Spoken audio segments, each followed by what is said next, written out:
everybody. We are Tulsa. Yes. Tulsa, Oklahoma. Day 5. Day 5 of the Great BBQ Journey. Great BBQ Adventure. Yes. So day 5 is 1907 barbecue, and it is located inside the kind of like a food court market type place, right? Almost pretty much downtown Tulsa. So we're gonna go in here and we're gonna see what we got going on. There's a guy out in the back in some big trailer that's got a bunch of smoke coming off of it, and a couple cookers inside of it. So it's bound to be good. So we're going to check it out and see how it goes. So stay tuned. We'll be right back.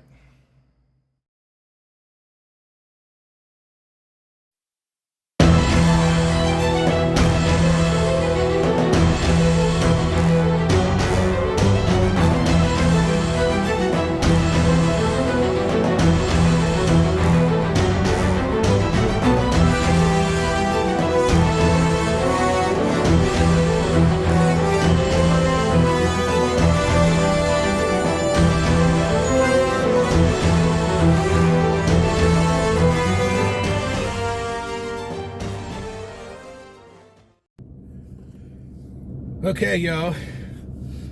Tulsa, Oklahoma. What's it called? 1907. 1907 Barbecue.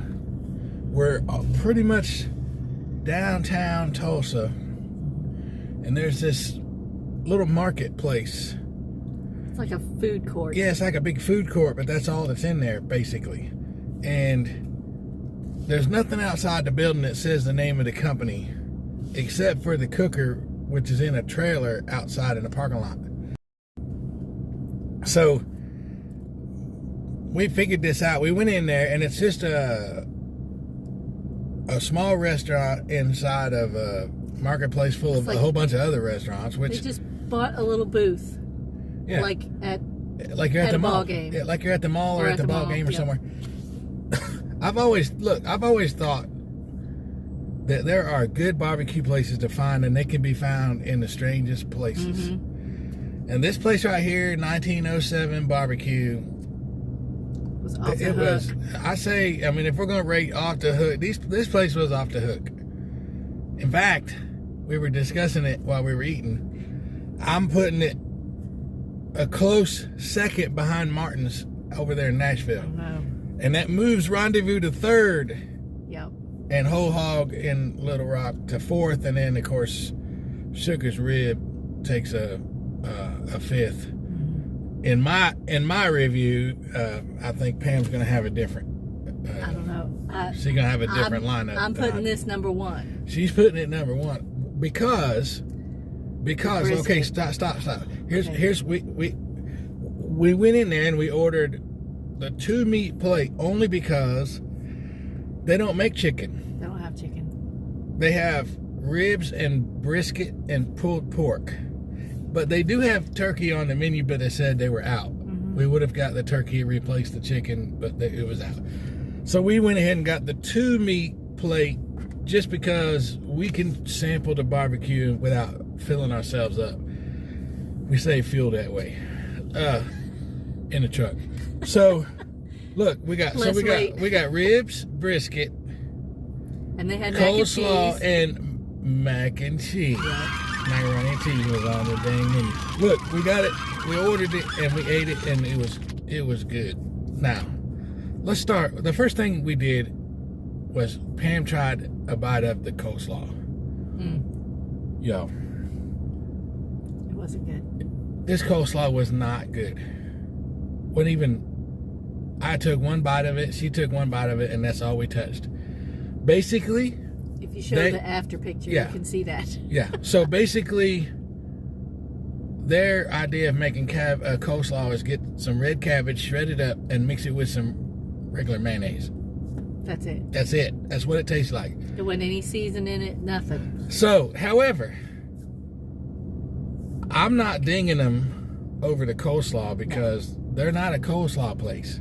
Well, coleslaw is a barbecue place. It's a side. It's a not side. the main thing. Now, I would not. I don't even consider coleslaw to be as important as macaroni and cheese. Yeah. However, it was bad. Outside of that, everything else was Excellent. So then we went to the macaroni and cheese.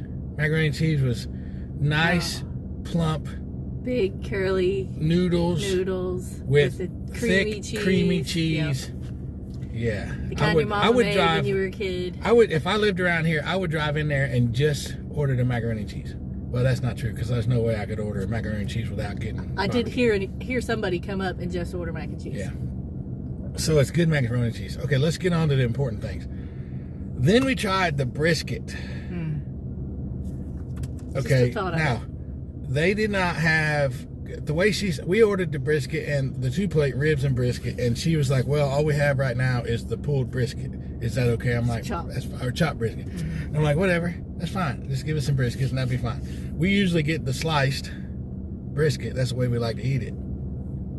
But brisket, we'll take whatever the Lord gives us. So we got the pulled brisket.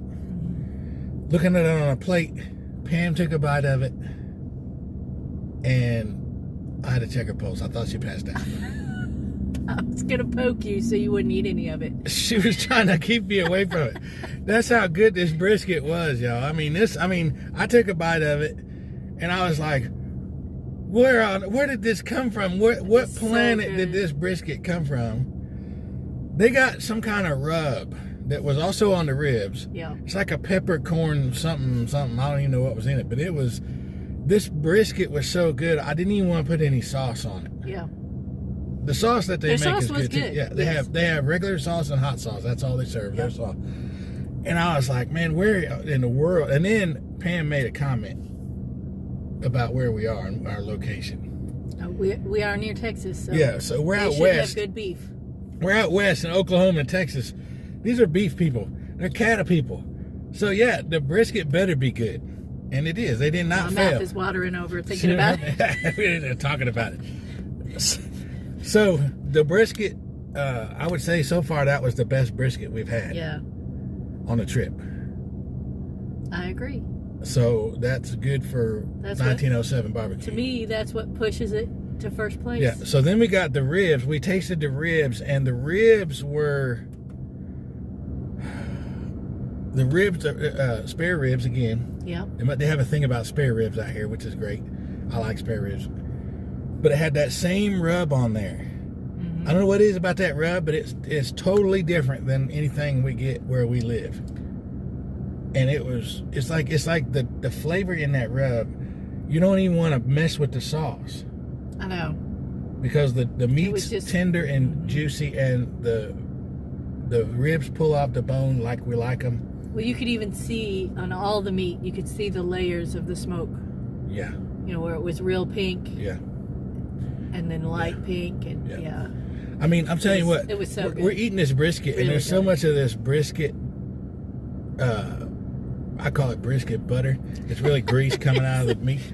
The melted. It's like fat. You know how back in the day when some of them gentlemen would put that grease in their hair, I would use that grease in my hair just so I would smell like beef brisket the rest of the day. You can't take a shower tonight. I would be like Fonzarelli, and I'd comb my hair with that grease. That would be so sweet. Look, okay, so we got. Let's do this.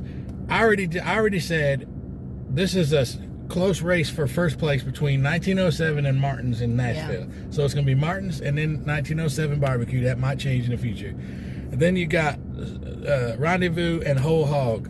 Which are neck and neck also. Those are neck and neck. Those are similar. That's a tie for third place there. And then, of course, Sugar's Ribs bringing up the rear in fifth place on my list. So what does that do to your list? Well, I agree mostly, because I think this 1907 and Martin's are neck and neck, but I would put this above Martin's. You think Martin's is number one? No, think 1907 I think 1907 is number one. Martin number two. Oh. And then I like the Whole Hog. Then Whole Hog, and then Rendezvous fourth? Yes. Dang. Rendezvous was really good, but they're all really good. So if I've got to choose, we're totally different now. Probably my because list and your list. I prefer, I love the brisket. Yeah. So whoever has the best brisket is going to be higher on the list. Yeah. So I mean, but these ribs were really good too. So there you look. If you ever get to Tulsa, Oklahoma, and you get, you're not going to be able to find it unless you look it up, Yeah, you because gotta there's look no it up. sign outside that says that it's here. You get a craving flung on you for some good barbecue, pork or beef. Get yourself down here to 1907. Look it up on the internet. It's easy to find. They'll give you directions and put it on your GPS. Come here and get some of that. It is really so good. So good. And look, they didn't even have to wear a bow tie for her to like it. Like they did over there in the last town. That was in Memphis. That was in Memphis. Yeah. So, oh, by the way, this shirt I'm wearing, this is the Martin's barbecue shirt that I bought in Nashville. Yeah. Look, y'all, I took this out of plastic that it came in and put it on this morning. I'm like, why does this shirt smell like smoke? Why does it smell like barbecue? It's like because they keep it in the same building where they're smoking pig over there, and I just opened it up, put it on. I was like, this shirt smells like barbecue. So that's my kind of shirt. All right, so that's it. Okay, that was what is this, day 5? Yes. This is day 5. I had to count. Day 5, 1907 barbecue. You heard it first right here. We're gonna hang out. We're gonna hang out in Tulsa, and then tomorrow we're gonna get up and we're gonna be headed to Kansas. Wichita. But we're gonna stop for lunch in Wichita and have barbecue in Wichita for lunch on the way to Kansas. So on the way to Great Bend, Kansas. But Wichita, Kansas, where we're gonna stop, have lunch, and then we're gonna roll on to Great Bend. But we'll get back with you when we get to Wichita and have lunch tomorrow for day 6.